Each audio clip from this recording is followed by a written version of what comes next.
ვფიქრობ, რომ ალერგიები ეს ის არის, ხო, რაც განსაკუთრებით გვახსენებს გაზაფხულზე. ხოლმე თავს. კი ბატონო, გაზაფხული წყლის მშვენიერი დრო არის, თუმცა ამ სეზონს თან ახლავს ხოლმე ალერგიული დაავადებები, სეზონური ალერგიები სწორედ ადრეული გაზაფხულის პერიოდიდან იწყება და გვიან შემოდგომამდე გრძელდება. სტატისტიკური მონაცემებით ზოგიერთ განვითარებულ ქვეყანაში მოსახლეობის 60-70%-ს ალერგია აწუხებს, საქართველოში მისი მაჩვენებელი თითქმის 40% გახლავთ და დამეთანხმებით ერთ-ერთი უსიამოვნოა ისეთი სიმპტომი, როგორიც არის ცხვირის გაჭედილობა, რასაც თან ახლავს ხოლმე ასევე თვალების წვა, ქავილი, ცემინება, რაც ბუნებრივი ალერგიული რინიტის სიმპტომებს უკავშირდება ხოლმე ალერგიის მიზეზად, ასევე შეიძლება იქცეს ოთახის მტვერი მედიკამენტები, ქაღალდის მტვერი, საკვები, შინაური ცხოველები და სხვა მრავალი. ჩამონათვალი ნამდვილად მრავალფეროვანია. სოკოს, ოთახის მტვერის და ცხოველთა ალერგიებიც აქტიურია მთელი წლის განმავლობაში და მოკლედ სეზონურ ალერგიებზე სასაუბროთ მოვიწვიეთ ალერგოლოგი ქეთევან ომიაძე და სწორედ მასთან ერთად გავშლით დღევანდელ თემას. მოგესალმებით. მადლობა რომ პირველ რიგში ხართ ჩვენი გადაცემის სტუმარი. ცხვირის გაჭედილობა, ალერგიული რინიტის შეიძლება თამამად ითქვას ერთ-ერთი ყველაზე უსიამოვნო მდგომარეობა და საკმაოდ შემაწუხებელი სიმპტომი, კი ბატონო. დავიწყოთ თავდაპირველად იმით, შეიძლება თუ არა რომ მას ვუმკურნალოთ და თან ხანგრძლივად ვუმკურნალოთ საკმაოდ გავრცელებული და ძალიან პოპულარული ცხვირის წვეთებით. ცხვირის გაჭედილობა ეს არის ალერგიული რინიტის ერთ-ერთი მნიშვნელოვანი სიმპტომი. თვითონ ალერგიული რინიტი ეს არის ალერგიული ანთებით მიმდინარე დაავადება, ცხვირის ლორწოვანის ალერგიული ანთებით მიმდინარე დაავადება, რომელსაც გაჭედილობასთან ერთად ახლავს რინორია, გამონადენი უხვიწყლისებრი გამონადენი ცხვირიდან, მრავალჯერადი ცემინება, შეიძლება იყოს თვალების ქავილი, ცრემლდენა, ცხვირის ყურების, სასის, ყელის ქავილი, რაც ძალიან შემაწუხებელია. უარყოფითად აისახება ცხოვრების ხარისხზე და რასაკვირველია საჭიროებს მკურნალობას. მაგრამ რადგან ეს მდგომარეობა არის ალერგიული მდგომარეობა, ის საჭიროებს სპეციფიურ ანტიალერგიულ მკურნალობას. ეგრეთ წოდებული ცხვირის გამხსნელებით მკურნალობა ჩვენ შეგვიძლია მხოლოდ სიმპტომურად, მას არ აქვს ანტიალერგიული ეფექტი და შეგვიძლია მხოლოდ ხანმოკლე პერიოდის განმავლობაში, 5-7 დღის განმავლობაში. მაშინ, როდესაც ალერგიული რინიტი უფრო ხანგრძლივი პრობლემა არის და საჭიროებს ხანგრძლივ მკურნალობას. ხანგრძლივად გამოყენების შემთხვევაში ამ პრეპარატებს, აი ცხვირის გამხსნელებს, ეგრეთ წოდებულს უკვე გვერდითი ეფექტები ახასიათებს. მით უმეტეს რომ არიან ადამიანები, რომლებიც რეალურად დამოკიდებული არიან უკვე აი ამ რაღაცა არის ხანმოკლე პერიოდის გახსნის გამო, მერე უკვე გადადის ეს ყველაფერი დამოკიდებულებაში. იმიტომ რომ იყენებენ სხვადასხვა ქრონიკული დაავადებების დროს ძირითადად, რა თქმა უნდა, თვითნებურად და უკვე შემდეგ ეს მედიკამენტები არ არის გათვლილი ხანგრძლივ გამოყენებაზე. თავის საქმეს სიმპტომურად აკეთებს იმ მოკლე პერიოდში, მაგრამ ხანგრძლივი გამოყენებისთვის ის არ არის სამკურნალო მედიკამენტი, არის სიმპტომურად გამოსაყენებელი. აი ბავშვებს და მოზარდებსაც რომ შევეხოთ, საინტერესოა აი ადგილობრივი მოქმედების სტეროიდის გამოყენება იწვევს თუ არა მაგალითად გვერდით მოვლენებს, დამოკიდებულებას, მიჩვევას და რა უნდა გავითვალისწინოთ ამ შემთხვევაში. სეზონური ალერგიული, ზოგადად ალერგიული რინიტის და ამ შემთხვევაში, რადგან გაზაფხულია, სეზონური ალერგიული რინიტი არის აქტუალური. არჩევის პირველი რიგის მედიკამენტები გახლავთ, სწორედ აი ნაზალური სტეროიდები, ინტრანაზალური სტეროიდი, მომეტაზონი, რენოქსი და ანტიჰისტამინური მედიკამენტები. ლორანექსი, აი ორი ფორმით არის წარმოდგენილი, დესლორატადინი.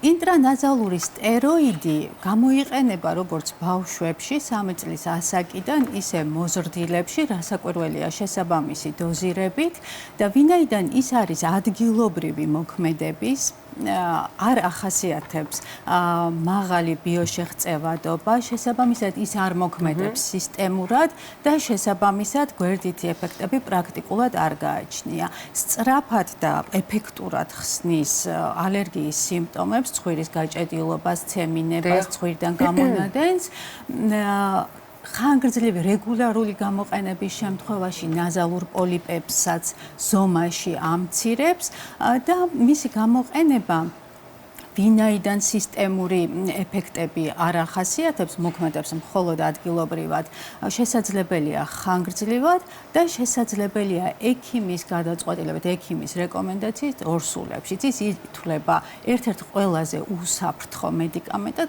შემდეგ უკვე ეფექტურ მედიკამენტად. კი ბატონო, აი ალერგიული რინიტის მქონე პაციენტების თითქმის 71%-ს აწუხებს ასევე ისეთი სიმპტომების ჩამონათვალი, როგორიც არის თვალის სქავილი, სიწითლე, გაღიზიანება და ის ახსენეთ კიდეც თქვენ. საინტერესოა იმ ნაზალური პრეპარატების გარდა, როგორ შეიძლება რომ გაუმკლავდეთ მას?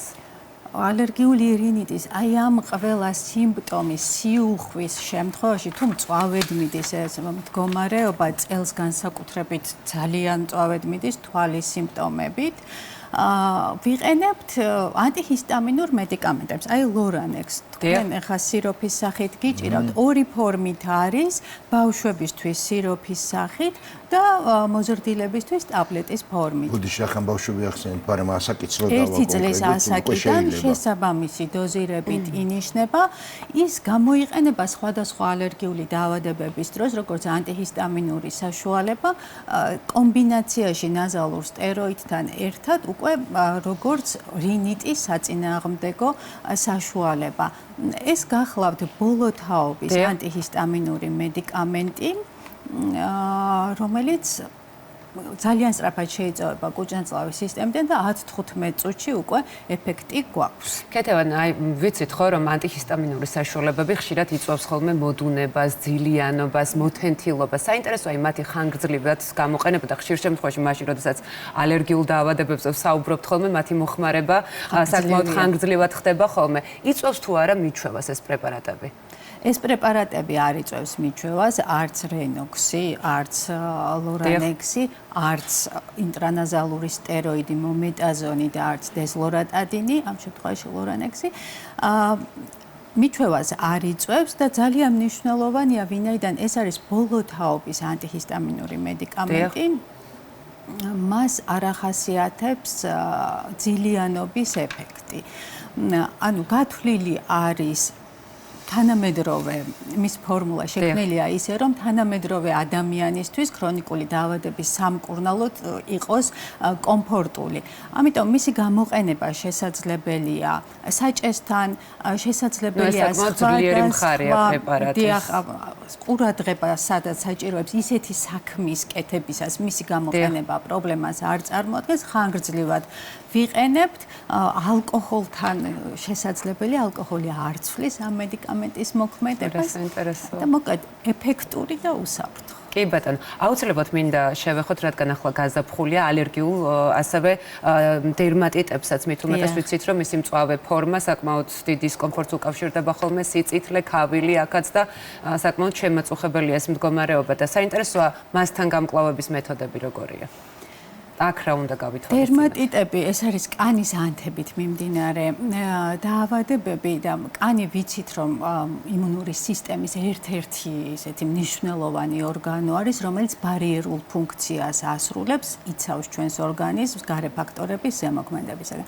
გარკვეულ პირობებში ეს ბარიერული ფუნქცია შესაძლოა დაირღვეს და ადვილად მოქმედებენ უკვე გავლენას, უარყოფით გავლენას ახდენენ სხვადასხვა გამღიზიანებლები, პათოგენები, ვთქვათ, ალერგენები. ამ შემთხვევაში, როდესაც ვითარდება დერმატიტი შეიძლება იყოს კონტაქტური, აი ლითონთან შეხებისას, როდესაც ვითარდება ქიმიურ საშუალებებთან, შეიძლება იყოს თქვათ ალერგიული. ამ შემთხვევაში ეს მდგომარეობა მიმდინარეობს კანის სიმშრალით, გამონაყრით და ქავილით. როდესაც ქავილით მიმდინარეობს კანის ქავილით მდგომარეობა, თავისთავად ის თვითონ უარყოფითად აისახება ცხოვრებაზე, იმიტომ რომ ძილის დარღვევა ახლავს ძალიან შემაწუხებელია და ამასთან ერთად რისკი ჩნდება იმისა, რომ დაინფიცირდეს ზაფხულის პერიოდში, გაზაფხულის ზაფხულის პერიოდში განსაკუთრებით ქავილის დროს კანი დაინფიცირდება ინფიცირდეს და გახდეს თქვათ სხვა პრობლემების წყარო.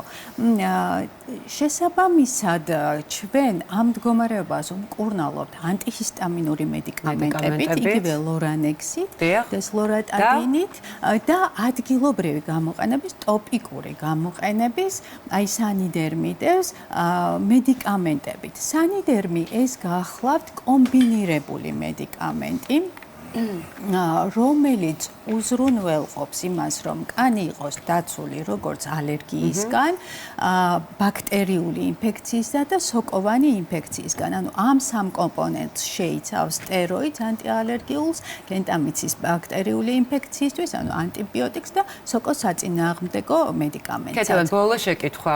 გამოიწვევს თუ არა ეს ყველაფერი, ვთქვათ, იგივე კანის გამოშრობას და აქაც არსებობს თუ არა გარკვეული რისკები? აქ არსებობს გარკვეული წესები, რომელიც უნდა დავიცვათ, უნდა ვიცოდეთ, როდის გამოვიყენოთ და რა ხანგრძლივობით. ეს გარეგანი მოხმარების მალამო არ გამოიყენება, ვთქვათ, ღია ჭრილობაზე, არ გამოიყენება ლორწოვანზე, სახის არეში ვერიდებით გამოყენებას, ვერიდებით მზესთან კონტაქტის წინ მის გამოყენებას.